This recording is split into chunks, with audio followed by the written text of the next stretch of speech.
యేసుక్రీస్తు ప్రభునామున మీ అందరికీ ప్రత్యేకమైనటువంటి శుభాలు.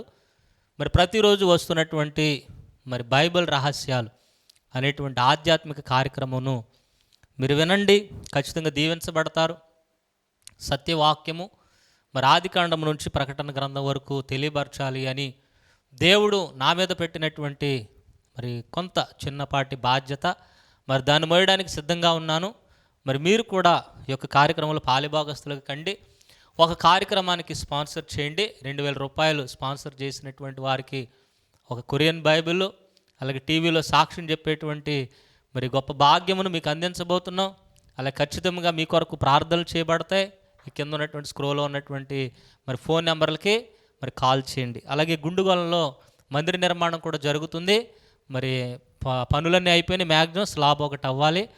మీ వంతు బాధ్యతగా సహకరించండి. ఫోన్ నెంబర్ కాల్ చేయండి, వివరాలు అందించబడతాయి. దేవుడు మిమ్మల్ని అందరినీ కూడా దీవించి ఆశీర్వదించును గాక.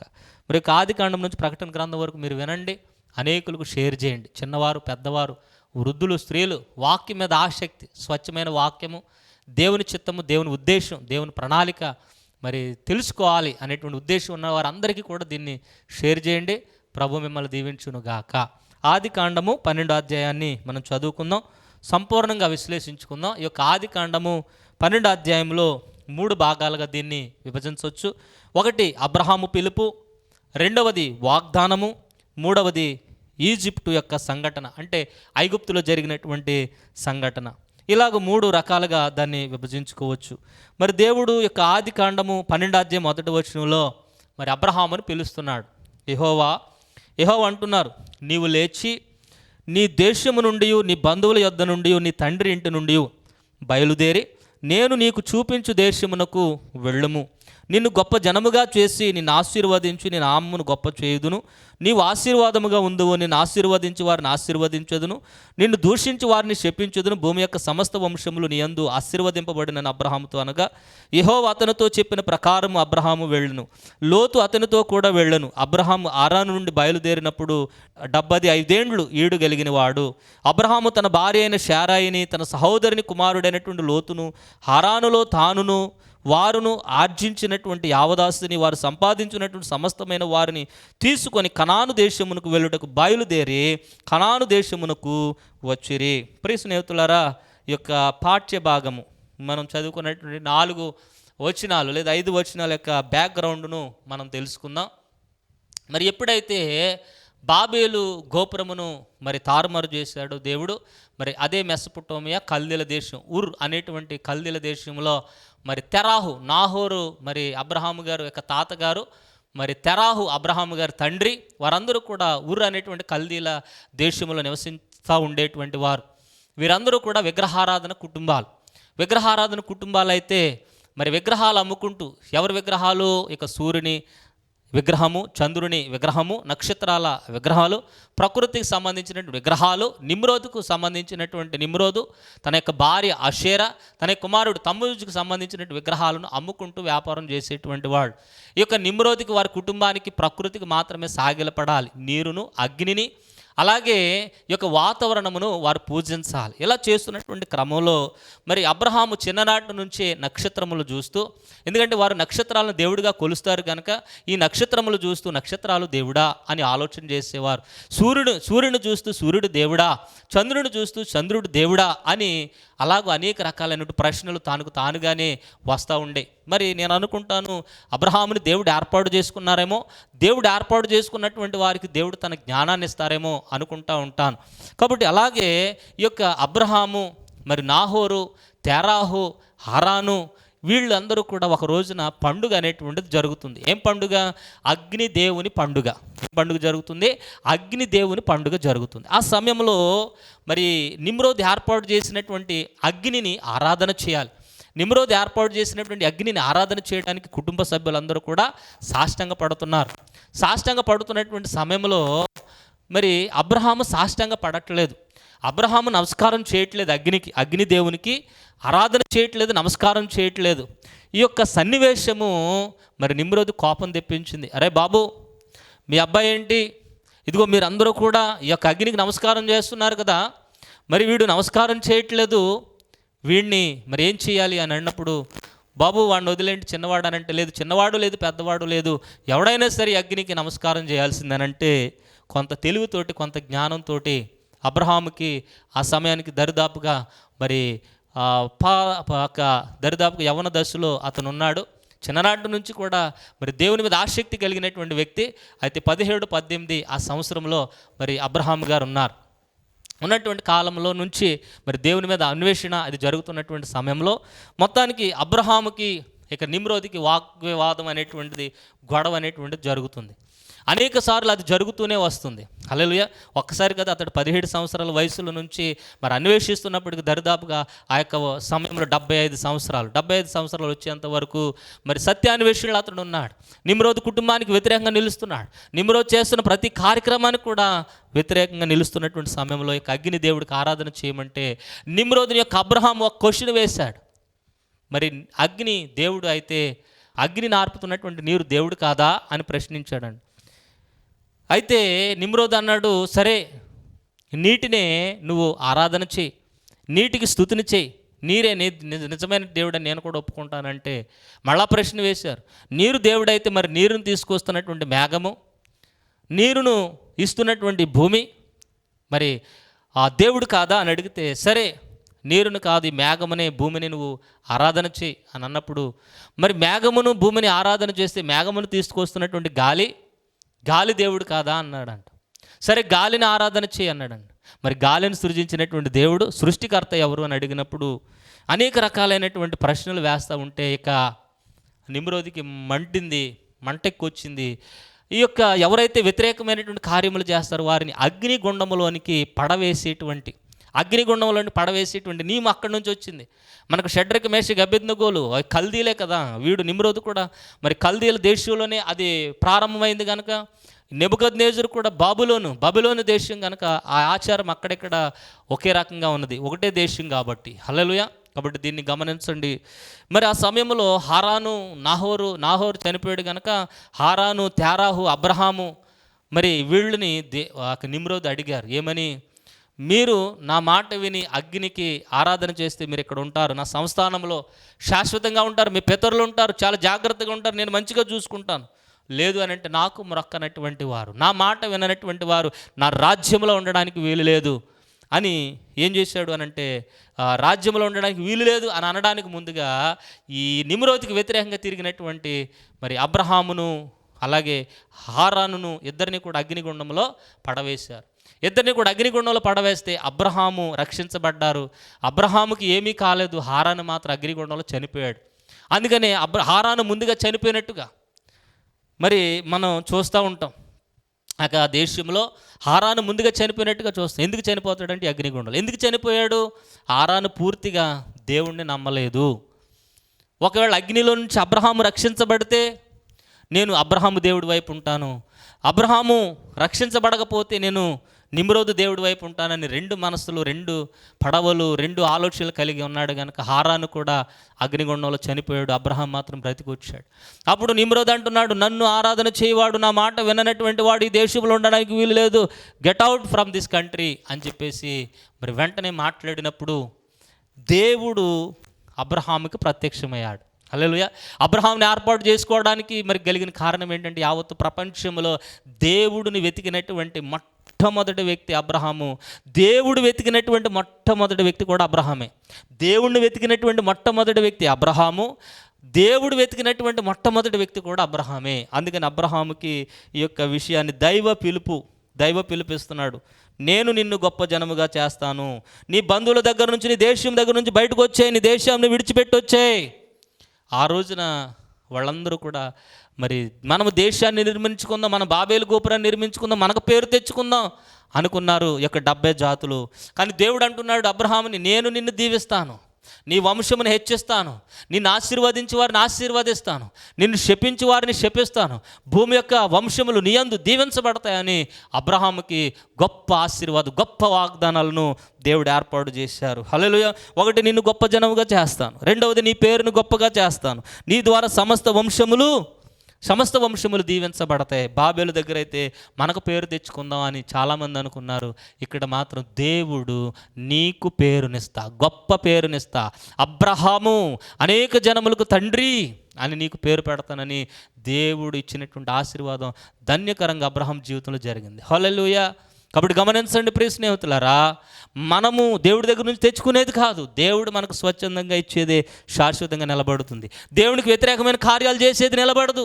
దేవుని చిత్త ప్రకారం చేసేటువంటిదే, దేవుని దగ్గర నుంచి ఆజ్ఞ తెచ్చుకుని దాని ప్రకారం చేసేటువంటిదే గొప్పగా జరుగుతుంది. అంత మాత్రమే కదా, 4:9 చూస్తే విధేయతను అబ్రహాం చూపించారు. అబ్రహాముని పిలుచుకున్న సమయానికి అబ్రహాం వయసు 75 సంవత్సరాలు.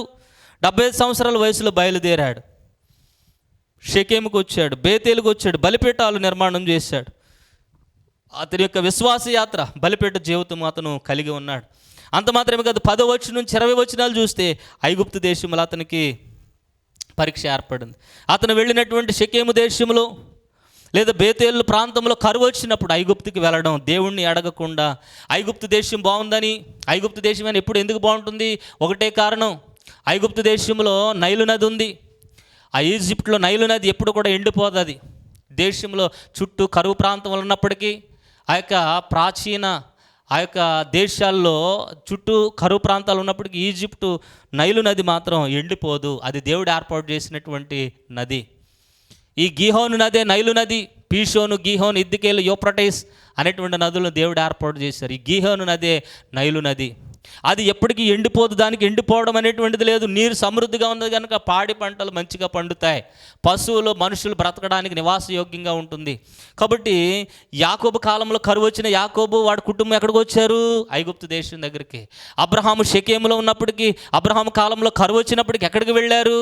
ఐగుప్తు దేశం దగ్గరికి. కాబట్టి ఐగుప్తు సస్యశ్యామలం కలిగినటువంటి దేశము. ఆ ప్రాంతాన్ని అపవాది ఆక్రమించుకుంది. ఫరో రాజులు అక్కడ ఉంటారు, మనకంతా కూడా తెలుసు. హల్లెలూయా. కాబట్టి కరువు కారణంగా అబ్రహాం వెళ్ళినటువంటి ఆ ప్రాంతానికి కరువు అనేటువంటిది వచ్చింది. ఆ కరువు కారణంగా ఐగుప్తు దేశానికి వెళ్ళాడు. వెళ్ళడం మాత్రమే కదా, ఐగుప్తు దేశంలో ఉన్న వారికి శారమ్మ గారిని పరిచయం చేస్తున్నాడు. ఈమె నా సహోదరి అని తెలియబరుస్తున్నాడు. అంత మాత్రమే కాదు, సహోదరి అన్నాడని. మరి ఐగుప్తు దేశంలో సాంప్రదాయం ఏమిటి అనంటే, ఎవరైనా అందంగా కనిపిస్తే ఏ స్త్రీనైనా సరే తీసుకుని వెళ్ళి వివాహం చేసుకుని లేదా తనకి ఇష్టం వచ్చినట్లుగా చేసుకునేటువంటి ఆ యొక్క నానుడి అనేటువంటిది ఆ రోజుల్లో ఉండేటువంటిది. అందుకని అబ్రహాం అంటున్నాడు శారమ్మనమ్మా, నువ్వు అందంగా ఉన్నావు కనుక ఇదిగో నిన్ను బట్టి నన్ను చంపకుండా ఉండడానికి నన్ను నీ భర్త అని చెప్పొద్దు. భర్త అని చెబితే భర్తను చంపివేసి స్త్రీలను తీసుకుని వెళ్ళిపోయేటువంటి సాంప్రదాయం అక్కడ ఉంది, అందంగా కనిపిస్తే. కాబట్టి ఈ యొక్క శారమ్మ గారు నన్ను నువ్వు సహోదరి అని చెప్పు, నువ్వు బతుకుతావు నేను బ్రతుకుతాను అని అబ్రహాము తప్పుడు నిర్ణయం తీసుకున్నాడు. ఈ తప్పుడు నిర్ణయం, చెప్పకూడని మాటలు చెప్పాడు. నా చెల్లి, నా సహోదరి అని తెలియపరిచాడు. అయితే దేవుడు మాత్రం యొక్క బలహీనతను చూసి దేవుడు సరిచేశాడు. ఫరో ఇంటికి కీడులు రప్పించాడు. అంత మాత్రమే కాదు, యోధా రబ్బీలు తెలియపరుస్తారు. తాల్ముద్దులో ఉంది. తాల్ముద్దు అనగా తనాకు గ్రంథంలో ఆ తనాకు గ్రంథాల్లో మరి అబ్రహాం 10 పరీక్షలను ఎదుర్కొన్నాడని యోధా రబ్బీలు చెబుతారు. అందులో ఆ యొక్క 10 పరీక్షలు ఎదుర్కొన్న పరీక్షలు మొట్టమొదటిది ఏంటంటే ఈజిప్ట్ దేశంలో తన యొక్క భార్యను అపహరించడం. ఐగుప్తీయులు మరి ఫరో దగ్గరికి వెళ్ళి, ఇదిగో పలానా స్త్రీ వచ్చింది, ఆమె స్త్రీ చాలా బాగుంది అని పరిచారకులు వెళ్ళి చెప్పినప్పుడు ఫరో ఇంటికి తేబడింది శారమ్మ గారి విషయంలో మొట్టమొదటి పరీక్షను ఎదుర్కొన్నాడు. అయితే దేవుడు అబ్రహాం బలహీనతను చూసి అబ్రహాముని కాపాడాడు, శారమ్మను కూడా కాపాడాడు దైవ నిబద్ధత ద్వారా.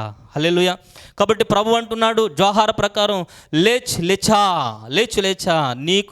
నీవే లేచి వెళ్ళు, నడువు, నేను నీకు చూపించేటువంటి దేశానికి వెళ్ళు, నేను నిన్ను గొప్ప జనాంగముగా చేస్తానని దేవుడు అబ్రహాముకు తెలియపరిచాడు. కాబట్టి దేవుడు చెప్పినటువంటి మాట ప్రకారం తన తండ్రి దేశాన్ని, ఊర్ ఆఫ్ కల్దియన్స్, ఊర్ అనేటువంటి పట్టణాన్ని ఖాళీ చేసి వెళ్ళిపోయాడు.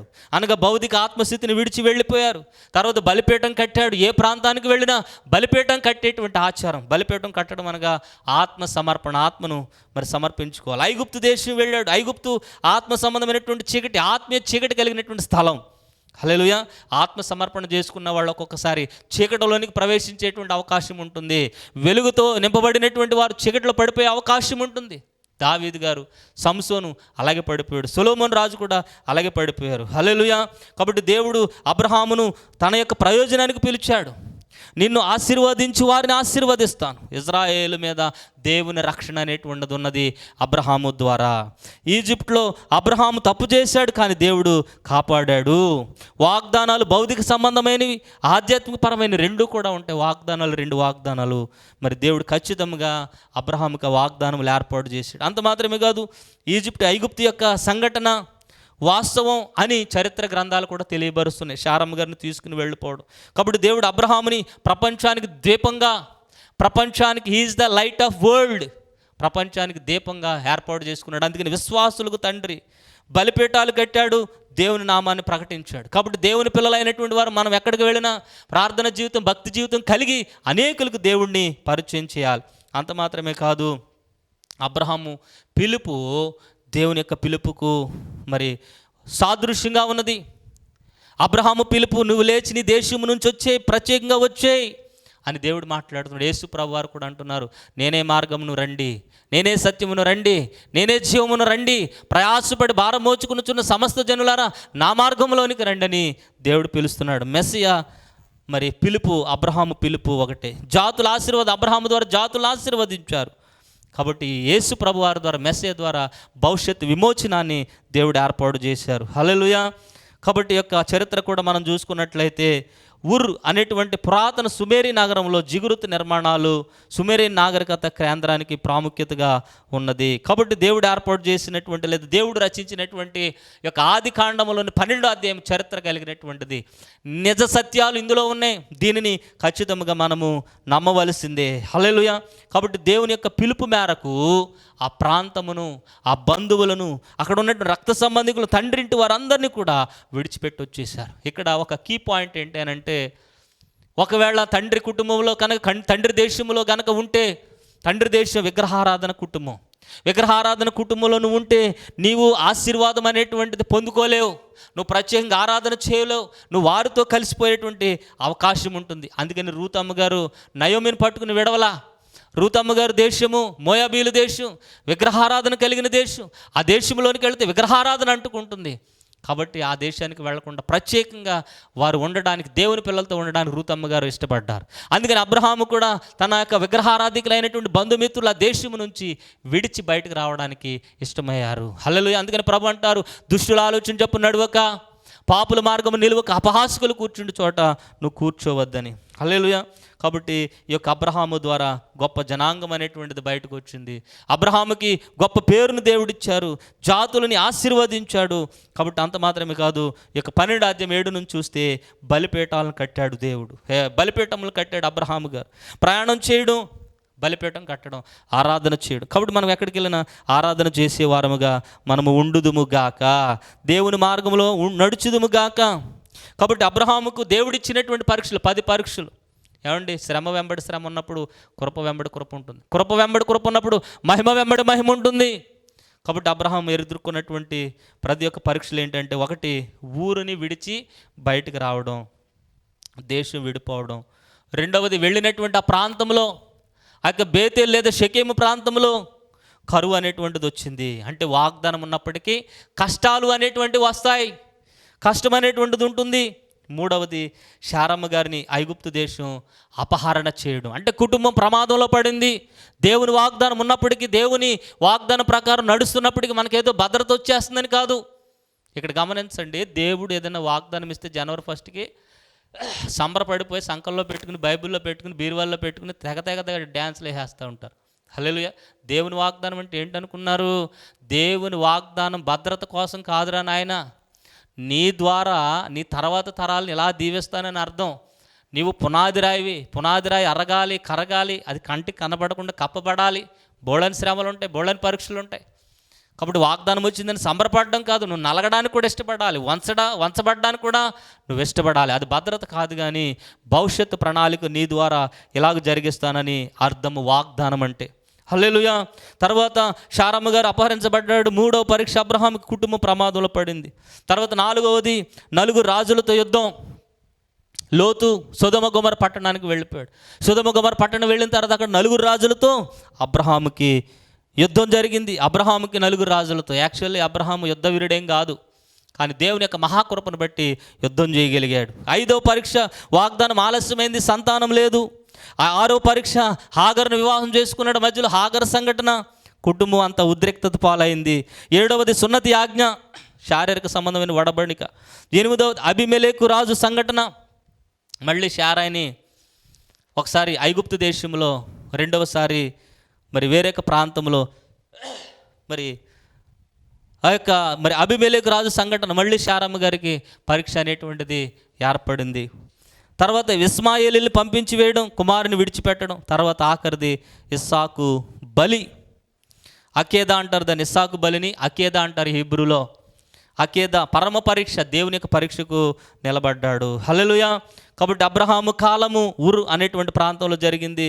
చంద్రుడు నొన్న అనేటువంటి దేవతను ఆరాధన చేసేవారు. అక్కడ సూర్య దేవుని ఆరాధనలు, నక్షత్రాలను ఆరాధన చేసేవారు. హారాను వ్యాపారం ఉన్నటువంటి వ్యాపార మార్గాల కూడలి, చంద్రారాధన కేంద్రం హారాను. కాలము క్రీస్తు పూర్వం 2000 నుంచి 1800 మధ్యలో. ఇక్కడ అనేకమైనటువంటి తెగల వ్యవస్థ ఉండేది. గొర్రెల కాపరులు, పశువులు ఆధారం చేసుకుని జీవించేటువంటి వారు చిన్న చిన్న సామ్రాజ్యాలు ఉన్నాయి. హల్లెలూయా. కాబట్టి బాబేలు గర్వ విభజనకు సాదృశ్యంగా ఉంటే అబ్రహాము వినయానికి పిలుపుగా ఉన్నాడు. విభజన మధ్య దేవుడు ఒక మనిషిని ఎంచుకున్నాడు, అతని ద్వారా జాతులు ఆశీర్వాదం పొందుకున్నాయి. కాబట్టి అబ్రహామును పిలిచిన దేవుడు నిన్ను కూడా పిలుస్తున్నాడు. అబ్రహాముని ఏర్పాటు చేసిన దేవుడు నిన్ను కూడా ఏర్పాటు చేసుకుంటున్నాడు. నువ్వు కూడా నీవు ఉన్నటువంటి పరిస్థితుల్లో ఆరాధన చేయడానికి, దేవుడి నామాన్ని మహిమపరచడానికి, దేవుడిని హెచ్చించడానికి ఒకవేళ ఆటంకంగా ఉంటే ఆ పరిస్థితులు విడిచిపెట్టి దేవుడు చూపిస్తున్నటువంటి ప్రదేశానికి నువ్వు రా. Come out side, come on the God side. దేవుని వైపు నువ్వు నిలబడితే God is from your side. God కూడా నీ సైడ్గా, నీ పక్కగా వచ్చి నిలబడతాడు. కాబట్టి దేవుని అబ్రహాంకి ఉన్న పిలుపు ప్రతి ఒక్క దైవజనుడు, ప్రతి ఒక్కరికి కూడా ఉంది. అట్టి రీతిగా మరి దేవుడు అబ్రహాముని పిలుచుకున్నాడు, మిమ్మల్ని కూడా పిలుచుకుంటున్నారు. అలాగే దేవుని వాగ్దాన ప్రకారం, దేవుని ప్రణాళిక ప్రకారం, దేవుని ఉద్దేశం ప్రకారం మీరు నడిచి బయటకు వచ్చుదురుగాక, అనేకమైన ఆత్మలు సంపాదించుదురుగాక, దేవుని రాజ్యంలో మీరు నిలబడుదురుగాక. అటువంటి కృపా ధన్యత మనందరికీ తోడైండును గాక. ప్రార్థన చేసుకుందాం. మహాపరిశుద్ధుడా, కృప కలిగిన తండ్రి, జీవము కలిగిన ఆయన, సర్వోన్నతుడ యొక్క ఆది కాండము 12వ అధ్యాయం కొన్ని విషయాలను బిడ్డలకు తెలియపరిచాం. మరి యొక్క వాక్యాలను అర్థం చేసుకుని సరైన విధానంలో ముందుకు వెళ్ళేటువంటి కృపను అనుగ్రహించండి. అబ్రహామును పిలుచుకున్న దేవుడు మమ్మల్ని కూడా పిలుచుకున్నారు కనుక, పిలిచిన వాడు నమ్మదగిన వాడు కనుక, పోషింపజేస్తాడు కనుక బిడ్డల పక్షంగా మీరు నిలబడి చూస్తున్న ప్రతి ఒక్కరికి దీవెనల ఆశీర్వాదాలు మెండుగా అనుగ్రహించి బలపరచమని, స్థిరపరచమని, నడిపించమని, ఆదరించి నీ ముద్ర వేయమని త్వరగా రాని యేసుక్రీస్తు నామమున అడుగుచున్నాము తండ్రి. Amen, amen, amen. May God bless you. దేవుడు మిమ్మల్ని అందరినీ దీవించును గాక. Amen, amen. ప్రేమగల దైవమగన పరచుచుంటివే, ఆరాధించెదన్ నిన్నే కొనియాడెదన్, ఆరాధించెదన్ నిన్నే కొనియాడెదన్. పలుకరించు దైవమని ప్రకటించెదన్, పలుకరించు దైవమని ప్రకటించెదన్. పలుకరించు దైవమా యేసయ్యా, నీ పలుకులే నాకు మార్గమయ్యా.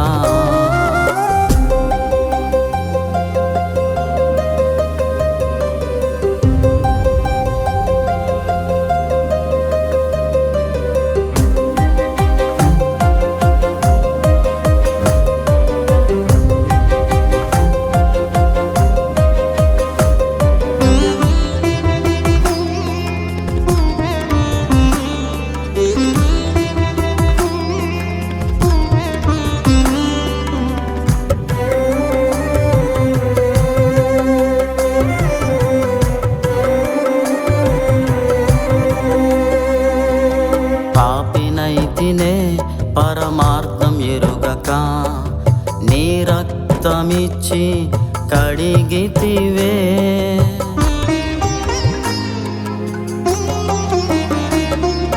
పాపినైతినే పరమార్థం ఎరుగక నీ రక్తమిచ్చి కడిగితివే. నా జీవిత గమ్యము నీ రాజ్యమేనని, నా జీవిత గమ్యము నీ రాజ్యమేనని, నీ దర్శనమిచ్చి కృప చూపితివి, నీ దర్శనమిచ్చి కృప చూపితివి. పరిపూర్ణుడా అతి పరిశుద్ధుడా, పరమునకు మార్గమైన పరమాత్ముడా. పరిపూర్ణుడా అతి పరిశుద్ధుడా, పరమునకు మార్గమైన పరమాత్ముడా. ఆరాధించెదం నిన్నే కొనియాడెదం, ఆరాధించెదం నిన్నే కొనియాడెదం. పలుకరించు దైవమని ప్రకటించెదం, పలుకరించు దైవమని ప్రకటించెదం. పలుకరించు దైవమా యేసయ్యా, నీ పలుకులే నాకు మార్గమయ్యా. పలుకరించు దైవమా యేసయ్యా, నీ పలుకులే నాకు మార్గమయ్యా. నీ మాటలోని ప్రేమ, ఆ స్వరములోని కరుణ, నీ మాటలోని ప్రేమ, ఆ స్వరములోని కరుణ నన్ను నేటికిలా నిలిపిందయా, నన్ను నేటికిలా నిలిపిందయా. ఆరాధించెదం నిన్నే కొనియాడెదం, ఆరాధించెదం నిన్నే కొనియాడెదం.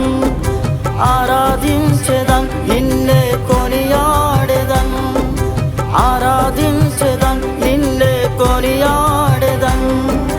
పలుకరించు దైవమని ప్రకటించెదం, పలుకరించు దైవమని ప్రకటించెదం.